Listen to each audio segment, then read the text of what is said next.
Last Thursday, the New York Times Magazine put out an article that revealed Obama's national security advisor, Ben Rhodes, conned the public, sounds like a movie, into supporting the Iran deal. Now, the author of this NYT piece, David Samuels, he claims that Obama was actively misleading the public about Iran. It's also a huge indictment of the media, by the way. The fallout should be much bigger than it is, and Rhodes should be held accountable. And the press, well, they're just sitting by, twiddling their thumbs, even after being characterized as stupid and inexperienced in this piece by Rhodes.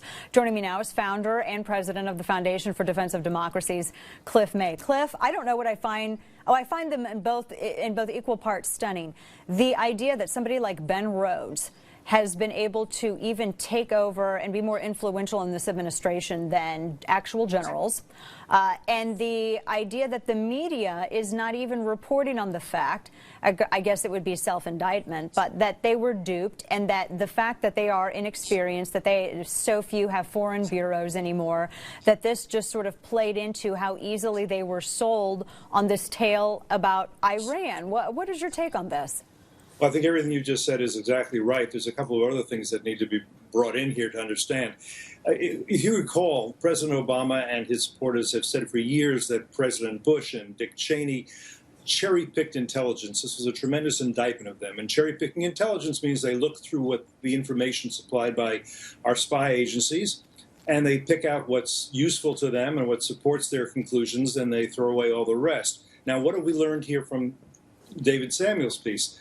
We know that the Iran deal was sold on the idea that in 2013 there was an election in Iran, moderates came to power, and at least there was a struggle between the hardliners and the moderates. So David Samuels asked Leon Panetta, who was head of the CIA during those years, was this the assessment of the intelligence community? And Panetta is very honest and unequivocal.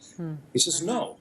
He says, we always knew that there was no struggle between so-called moderates and hardliners. The hardliners were entirely in control. So Obama didn't cherry-pick intelligence. He disregarded the intelligence community's assessment entirely, 100%, simply threw it out.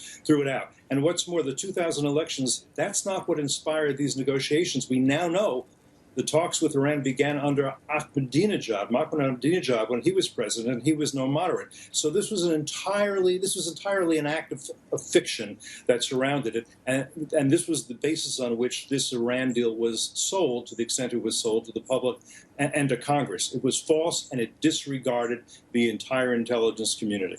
I was amazed by the way Jen Sakai tried to defend this, saying that she had tweeted, you know, because they love going to Twitter, that's how they do policy, saying that, well, this is how their outreach to the media, and, you know, they were just trying to do what was best, and I'm just kind of like excusing it as though this was just, you know, not quite a big deal. But I mean, Cliff, what are the implications of this? I mean, this is it's huge, and the repercussions, I think, are going to be very far-reaching.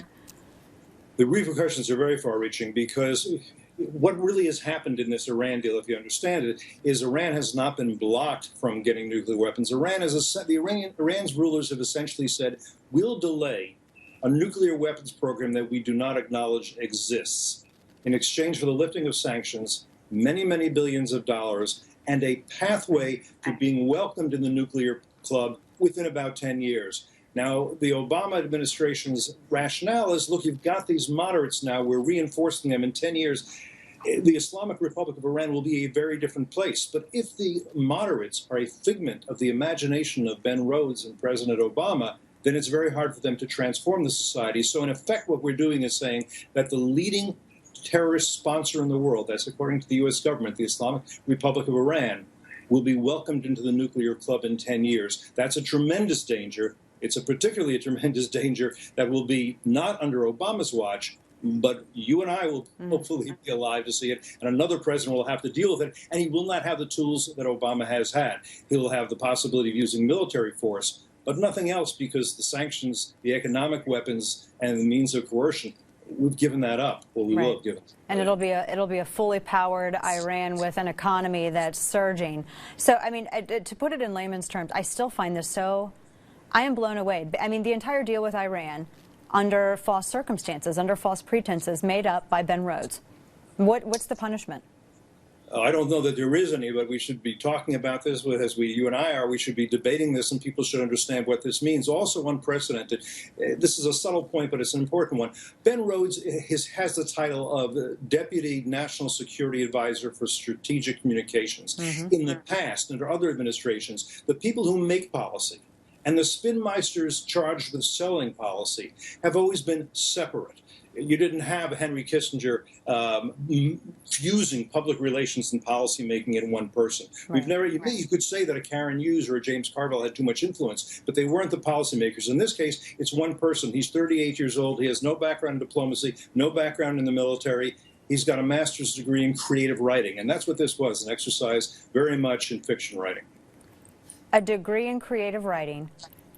It amazes me that they take, you smile, I mean, what else do you do? I mean, it's just, this is like a movie. This is like a movie starring Warren Beatty. It's I have no other way to put it. His advice, a creative writer, his advice taken over. How many generals has this president fired? How many generals has he even disagreed with? How many military experts and Pentagon officials have come out disagreeing with his moves on Iran? All of those disregarded. All those disregarded, and the intelligence community disregarded, not cherry-picked, simply disregarded their assessment that this was a fable about the hardliners versus the moderates. There's no that's simply not something that's actually happened, but a lot of people believe it. Now, the one thing I would disagree with David Samuels on in this piece, he says this is how the argument was won. The argument wasn't actually won. 60% of the members of Congress disapproved this deal. By a 2-to-1 margin, the public disapproves of this deal. This deal got pushed through anyhow because Obama used the powers of the presidency, perhaps exceeded the powers of the presidency. He framed it not as a treaty. It could never have gotten passed as a treaty. He framed it as a non-binding political commitment. That is a totally fictional and new construct, and is one over which the Congress has no ability to check or balance. We're going to have to look to the next president to begin to unravel this network of deceit. Just unbelievable. Oh, my gosh. Cliff May, Foundation for Defense of Democracies. Just when you think it can't get more ridiculous. Of course, now the question is going to become at what end? Cliff, thank you so much.